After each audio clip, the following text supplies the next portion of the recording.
እና ቤተሰቦች ያው ሩታዬም ቤት ገብታለች።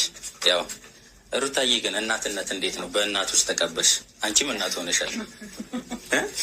እናትነት ደስ የሚል ስሜት አለው ማለት ትቀየራለህ ሙሉ ለሙሉ። እኔ ልያየሽ ያርገባኝ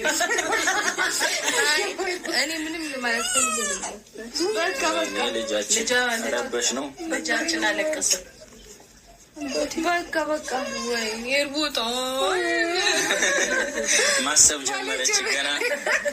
እናትነት ይከብዳል እና ይህ ኒኪታን ከፊኝ ነው ነው የምወዳችሁ። ዛሬ ደስታው የኛ ብቻ አይደለም የእናንተም ጭምር ነው። እግዚአብሔር ደግሞ መልካም ነገር አድርጎልናል። በጣም ነው የምወዳችሁ። ሩታዬም ደግሞ ያው እንደተናገረችው የእናትነት ምንነትን ቀምሰዋለች።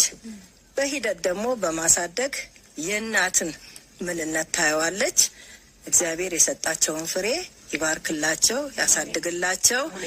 አድጎም ለቁም ነገር እናት አባት የሚረዳ አገር ወገን የሚጠቅም እንዲሆን እንዲሁም በዚህ አጋጣሚ እለምናለሁኝ፣ እጸልያለሁኝ።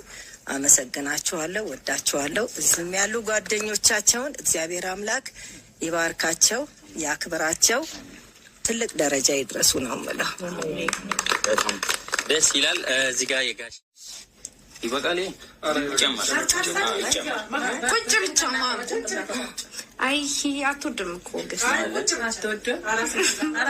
ቅጠል አይደረግም። ቅጠል እኮ ወረቀት እናድርገላት። ፊትሽን አላስነካውም። ቂቤ አቀባብ ነው። ተቀብቼ አላውቅም። ሶፍት ነው ለፊት እና ማዘር አትቀባም? እኔ ይቀባ። አረ እውነት ሰራ ያለብኝ ሰው ነኝ። አባዬ ቁጭ አረ ቁጭማ አይ እኔ ስራ ያለብኝ ሰው ነኝ። አቤልን አልቀባው፣ አባትየው ነው የምቀባው። በቃ ስታገኙ ትቀቡታላችሁ። ሲመጣ ይቀባል። ያስፈልጓል፣ እሱ ያስፈልጓል። ትንሽ አናቱ አብዬ